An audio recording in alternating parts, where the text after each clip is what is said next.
Welcome to this Fixit channel, and this is a little tips and tricks video for anyone that is using the desktop as its main storage space. That a lot of people do that. I prefer the desktop because it's there and it's easy to access, so I often put folders and documents in there.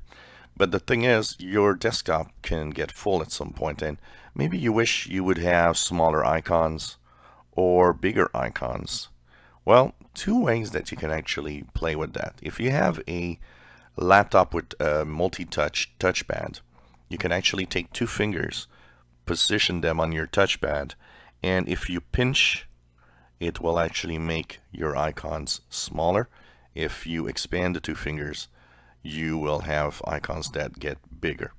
In the event that you're using a mouse, by holding the left click button and scrolling of the little wheel on your mouse, you achieve the same effect of bigger or smaller icons. And last but not least, you can also right click on your desktop anywhere where there's no icon, go into view, and here you have chosen small icons by default or whatever. You can click medium icons, you can view by large icons.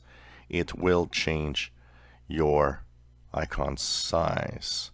So this is a little tips and tricks for those that wonder how to actually change the size of the icons on your desktop.